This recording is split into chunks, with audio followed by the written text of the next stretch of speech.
Welcome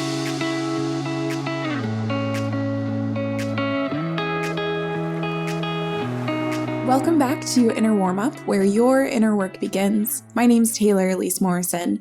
I'm the founder of Inner Workout, and you, as always, are our expert guest. Thank you so much for being here today. Let's kick things off with some deep breaths. In through your nose, out through your nose or mouth. Dealer's choice. Ready?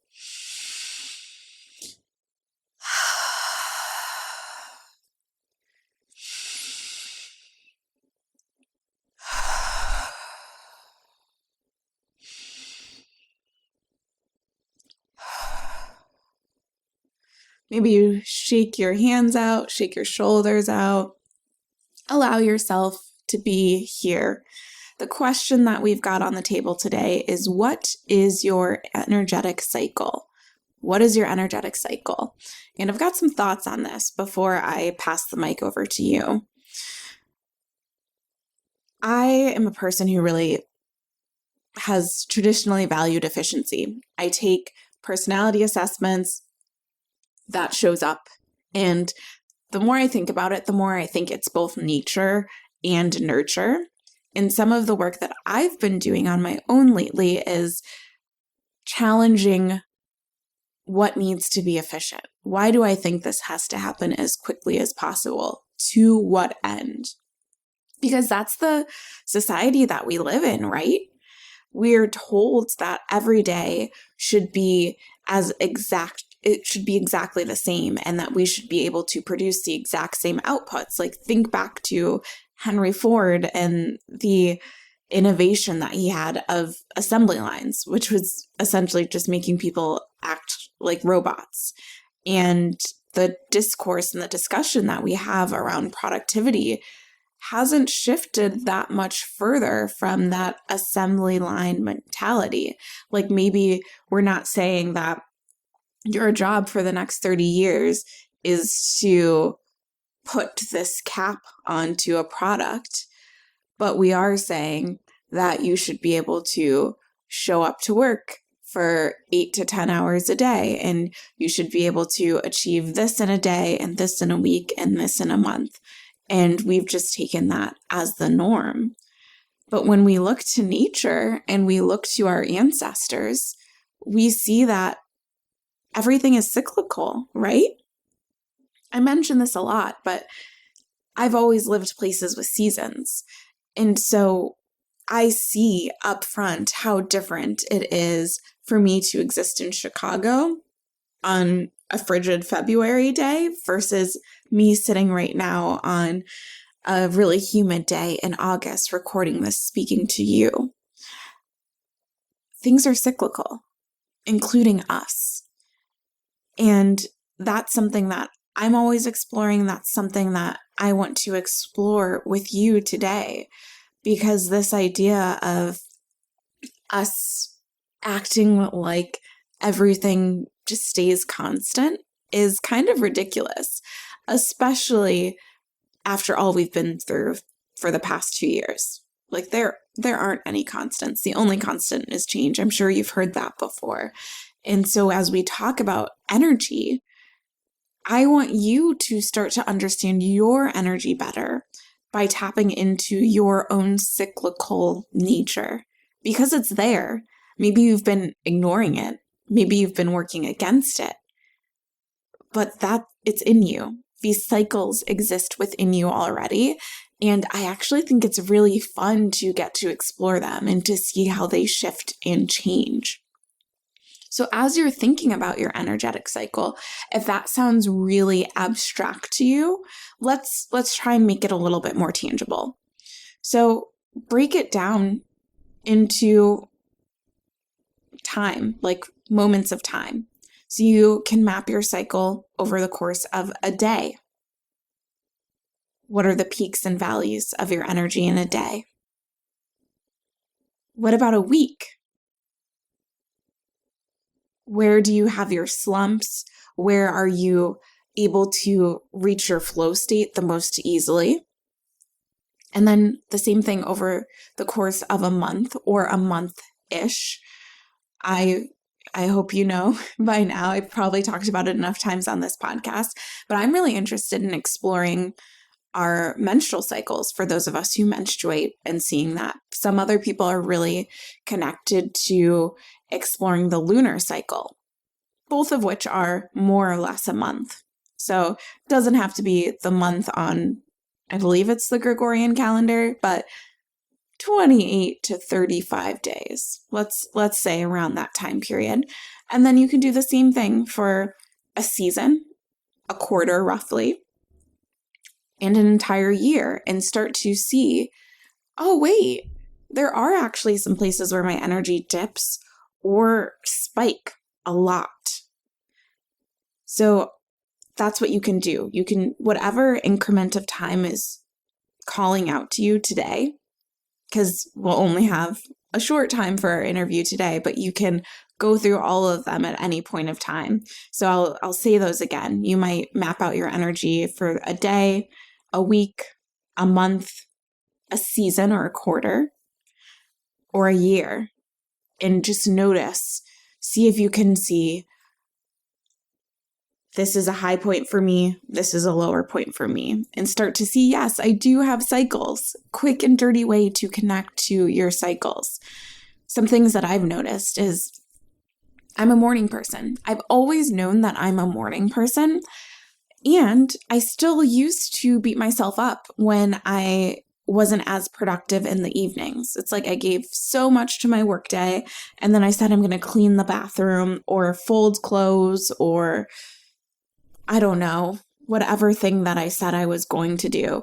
The thing that I said I was going to do last night that I didn't end up doing was change out the sheets.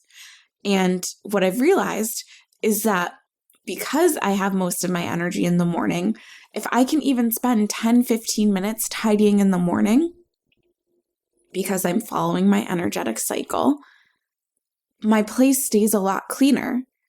Instead of theoretically, I have time in the evening, but I really need that to rest and recharge and to play. And I can normally squeeze out a little bit of time to clean in the evenings, but it's not guaranteed. Sometimes that energy is just not there for me, but I know it's there for me in the morning. When I zoom out and look at my menstrual cycle, like I mentioned, that's something that I personally like to track. My luteal phase is when I am at my lowest energy in pretty much every dimension of well-being, like physical, I'm exhausted, energetic, it's all wonky. I feel a lot of insecurity, mental and emotional.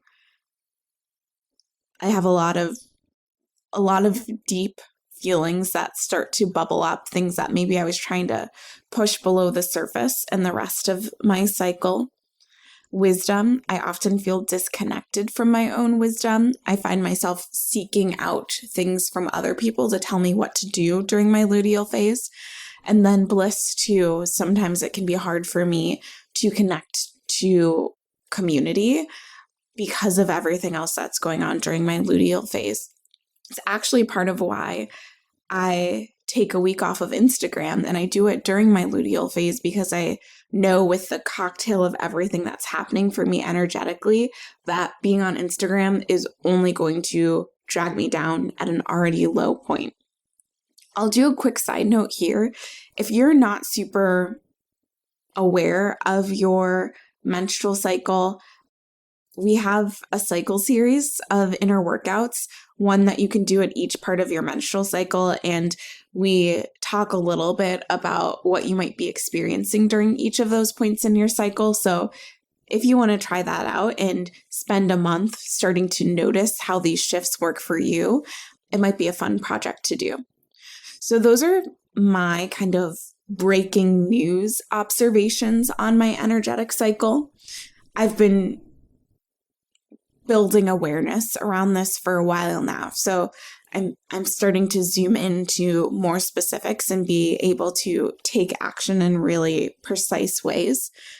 For some of you, it might be a really big step just to be like, I don't feel the same on every day. And that doesn't sound groundbreaking, but we're not necessarily taught to consider that we might show up differently in a day or a season.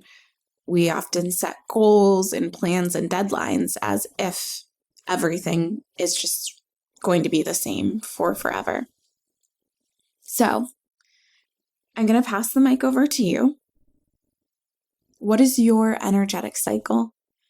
And I really recommend choosing one segment of time, maybe grabbing a sheet of paper and just drawing some waves. I've got high energy here, make a dot. I've got low energy here, make a dot, and start to connect the dots and see what you can learn about yourself.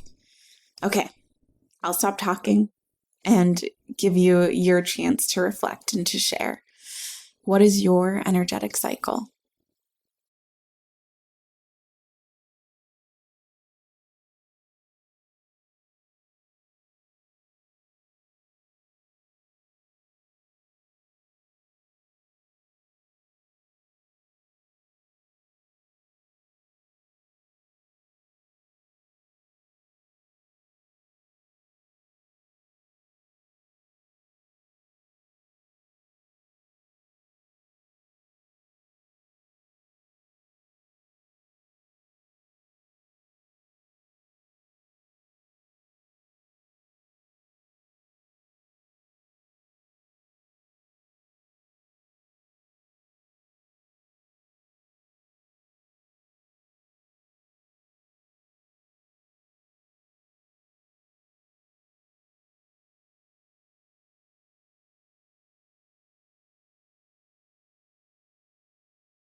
Thanks for taking the time to reflect and to share with me.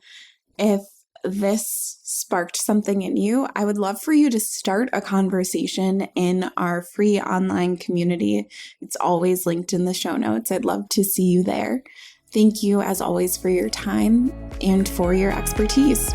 Take care.